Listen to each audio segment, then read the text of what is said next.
বহুত দিন ধরে তোমার বিষয়ে নানান কথা শুনতেছি। এর লাউ, এর কলা, এর মূলা নিয়ে তুমি চালাচালি করো। তোমার ঘটনাটা কি শুনি। আমি বোকা শোকা মানুষ, আল্লাহ পাক আমার মাথায় বুদ্ধি দেয় নাই। তুমি বোকা না, তুমি অত্যধিক চালাক। এত চালাক লোক গ্রামে থাকা ঠিক না। মেয়ে ছেলেরা গোসল করতে ঘাটে গেলে তুমি আড়াল থেকে দেখো।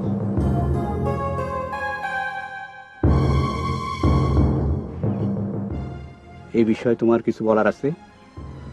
অত কথা বলতে পারবো না, শাস্তি দিতে চাইলে শাস্তি দেন। তোমার শাস্তি তো মাথা কামাইয়া গ্রাম থেকে বাইর কইরা দেওয়া। এই শাস্তি দেব? দেন, নাপিত এখানে। বিরাট বেয়াদব তো। আমার স্যান্ডেলটা নাও, ধরো। এক হাত দিয়ে কান ধরবা, আর এক হাত দিয়ে স্যান্ডেল নিয়ে সারা গ্রাম চক্কর দেবা। এইটা হইলো তোমার শাস্তি।